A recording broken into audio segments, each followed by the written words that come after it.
গত 29 তারিখে গোকর্ণ পার হাউস থেকে যে একটি গাড়ি বন্ধের ডাক দেওয়া হয়েছিল, তাতে আমরা সব মালিক মিলে গাড়ি বন্ধ রেখেছিলাম এবং সমস্ত ঘাটের সঙ্গে সম্পর্ক রেখে ঘাট মালিকরাও অন্তত এখন কোনো ঘাটে 10,000, কোনো ঘাটে 15,000 দাম কমিয়েছে। তাতে আমরা আশা করছি মার্কেটে এখন বালিটা বিক্রি হবে। যদি দেখা যায় মার্কেটে ওই দামে কেনার পরেও বিক্রি হচ্ছে না, তাহলে আগামী দিনে আবার আমরা সমস্ত জায়গা থেকে এক জায়গা হয়ে সমস্ত জনসাধারণ এবং গাড়ি মালিক, টোটো মালিক সবাই মিলে আমাদের যে আওয়াজ দিয়েছে, এই আওয়াজের মাধ্যমে গণ আন্দোলন করব এবং যে সমস্ত গাড়ির ওপরে অত্যাচার এবং পাবলিকের ওপরে অত্যাচার বাড়ছে, সেই অত্যাচারকে কমানোর চেষ্টা করব। আপনারা জানেন গত 7 দিন আগে যে ডিসিআর 200 টাকা ছিল টনে পাথরের, সেটা আবার বেড়ে গেল।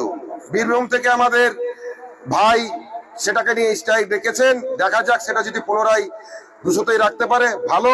মূলত এই 200 টাকাটাও আগে ছিল অনলি ফর 50 টাকা, 50 টাকা থেকে 200 টাকা হলো, 200 টাকার পরে এবার আবার 50 বেড়েছে। যদি আমরা আন্দোলন না করি তাহলে এইভাবে বাড়তেই থাকবে এবং জনসাধারণের সাথে সাথে আমরাও আমাদের ব্যবসাকে নষ্ট করব। শুধু এখানেই স্থগিত নাই, যেভাবে আমরা হয়রানি হচ্ছি, বিএলআরও এসডিএলআরও দাঁড়িয়ে থাকা গাড়ির ছবি তুলে নিয়ে ফাইন করছে।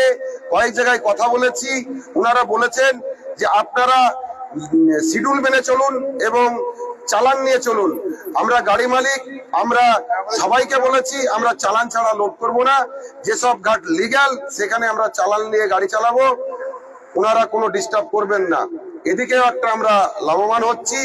সমস্ত গাড়ি মালিককে বলছি যেন আপনারা চালান নিয়ে লিগ্যাল ভাবে গাড়ি চালাবেন, তাতে কোনো রকম প্রশাসনিক এবং সরকারি ভাবে আমরা কোনো রকম ডিস্টার্ব হব না। আজকে সকলেই আমরা আজকে মিলে স্ট্রাইককে তুলছি, সকলেই ঘাটে পাঠান গাড়ি লোড করুন। বর্ধমান নতুন হাইট সাইডে বালির দাম হয়েছে এখন 40-45 হাজার টাকা এবং সিউড়ি পার করে যেসব গাড়ি লোড হবে সেগুলো হচ্ছে 60,000 টাকা। এটা খুব ভালো খবর। আমরা এই স্ট্রাইকের দ্বারাতে এক ধাপে 20,000 15,000 কমেছে, ওনাদেরকে অশেষ ধন্যবাদ। বেশি কথা না বাড়িয়ে এখানেই আজকে স্ট্রাইক তুলে সবার মতামত নিয়ে কি আজকে সব তুলে নিলাম তো, ঠিক আছে। তাহলে আসুন আমরা একবার হিন্দুস্তানের জয় বলি। হিন্দুস্তান কি জয়।